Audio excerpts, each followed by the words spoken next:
लोगों की जानकारी में है कि 5 तारीख को शाम में करीब 6:45 बजे के आसपास 7 बजे के आसपास जो हमारा सराफा बाज़ार है वहाँ पे एक व्यापारी थे। उनके द्वारा बताया गया कि एक घटनाक्रम उनके साथ घटित हुआ था जिसमें 3 लोग एक मोटरसाइकिल पे आए और उन्होंने कट्टा अड़ाकर जो उनके दुकान में जो कैश रखा हुआ था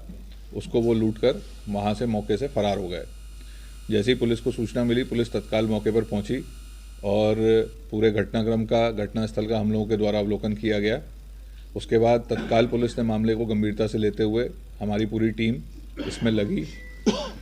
इसमें हम लोगों ने घटनास्थल के आसपास के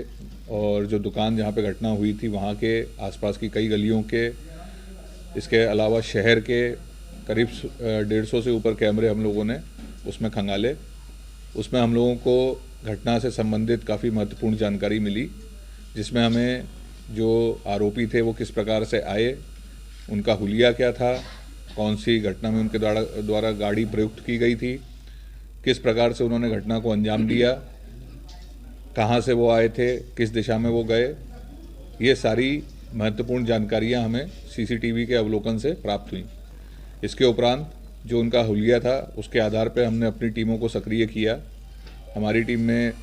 जो थाना प्रभारी कोतवाली के साथ साथ थाना प्रभारी नूराबाद, थाना प्रभारी बामोर, थाना प्रभारी देवगढ़, थाना प्रभारी दिमनी, इसके साथ साथ अन्य जो हमारे विभिन्न थाना अंतर्गत जो हैं हमारे अधिकारी कर्मचारी थे, सिपाही थे, उन सभी को हम लोगों ने वो सर्कुलेट किया। उसके उपरांत हम लोगों को जानकारी प्राप्त हुई और उसके बेसिस पे हम लोगों ने जो मेन आरोपी हैं उनको आइडेंटिफाई करने में हम लोग सफल हुए। उसके बेसिस पर पुलिस के द्वारा जो धौलपुर में आप सभी लोगों की जानकारी में है, मौरोली जो एक काफ़ी कुख्यात गांव है वहाँ पे, और नगर करके जो गांव है वहाँ पे हम लोगों ने अपनी पूरी फोर्स के साथ, जिसमें करीब 100 से ऊपर हमारे पुलिसकर्मी थे और काफ़ी गाड़ियाँ और सब था हमारा, उसके साथ हम लोगों ने दबिश दी। इसमें मैं आप लोगों को बताना चाहूँगा कि जैसा आप सभी की जानकारी में है कि ये गाँव जो है वो नदी के किनारे हैं, तो उसमें हम लोगों ने स्ट्रैटेजी के तहत एक टीम जो है हम लोगों ने वहाँ से भी भेजी थी और एक टीम हम लोगों ने अपनी नदी की तरफ से भी भेजी थी कि अगर ये वहाँ से निकलने का प्रयास करते हैं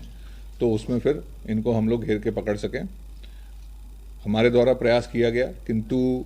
जब तक पुलिस की टीम अंदर तक पहुँचती, क्योंकि गाँव की गलियाँ सक्रिय थी और सारी स्थिति थी, तो जो आरोपी थे वो मौके पर फरार हो गए, मौके से वहाँ से निकल गए। किंतु पुलिस के दबाव के चलते और अन्य कारणों से उनके द्वारा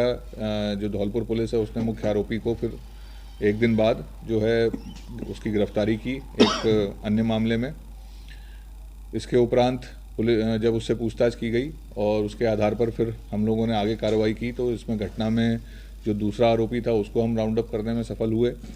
उससे भी हम लोगों ने इस घटना के संबंध में तस्दीक की। इसके उपरांत हम लोग जो तीसरा आरोपी है उसको भी हम लोग गिरफ्तार करने में सफल हुए।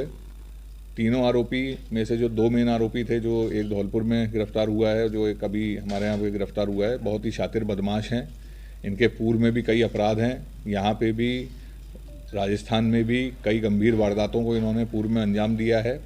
और जो दूसरा आरोपी जो यहाँ जनकपुर गाँव का था, और 2 आरोपी जो जनकपुर गाँव के ही हैं दोनों, उसमें से जो एक मेन आरोपी था जनकपुर का, वो काफ़ी शातिर है और वो भी अभी लास्ट में हम लोगों ने उसको पूरी मेहनत करके उसको भी पकड़ लिया।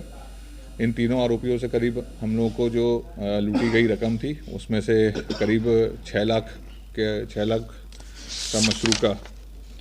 हम लोगों ने उनसे बरामद किया है और शेष मशरूकों की हमें जानकारी उनसे मिली है। अभी हमने जो आरोपी हैं उनको गिरफ्तार करके PR पे लिया है। इसके साथ साथ हम लोग जो पूरा घटनाक्रम है इसमें जो इनकी पूर्व की मामले हैं जिसमें इन लोगों को कोर्ट से जमानत मिली है, उसमें भी हम लोग इनकी जमानत भी निरस्त करवाएंगे, ताकि और अन्य जो मेन आरोपी जो धौलपुर में जिसकी गिरफ्तारी हुई थी वो यहाँ पे, जैसा आप सभी की जानकारी में, बामोर में भी पूर्व में काफ़ी बड़ी लूट हुई थी जिसमें वो आज तक फरार चल रहा था। इसके साथ साथ उस लूट के 2 अन्य आरोपियों को भी हम लोगों ने वहाँ से गिरफ्तारी करने में सफलता हासिल की और कुछ अन्य आरोपियों को भी हम लोगों ने उसमें अन्य क्षेत्रों के हम लोगों ने उसमें पकड़े हैं। तो ये पूरा घटनाक्रम हुआ था और इसमें हमारी पूरी टीम ने लगकर घटना की गंभीरता को देखते हुए तत्काल मेरे द्वारा 10,000 रुपये का इनाम घोषित किया गया था और आईजी साहब के द्वारा उसको बढ़ाकर 30,000 का किया गया था। तो इसमें सभी की गिरफ्तारी हो गई है और कुछ अन्य यदि कोई अभी इनकी पूछताछ में अगर कनेक्शन आता है तो उसके विषय में फिर हम आगे भी उसमें कार्रवाई करेंगे। और आप लोगों के माध्यम से मैं सभी लोगों से यही अनुरोध करना चाहूँगा विशेष रूप से कि जैसे इस घटना में पूरा घटनाक्रम हुआ है तो जो भी इस तरह के प्रतिष्ठान हैं, व्यावसायिक प्रतिष्ठान हैं और साथ साथ जो लोग जिनके घर हैं, कई बार ऐसी घटनाएं घरों के आसपास भी घट जाती हैं। तो मेरा सभी से निवेदन है कि जिस प्रकार इस घटना में पुलिस को सीसीटीवी के माध्यम से और अन्य तरीकों से जो सफलता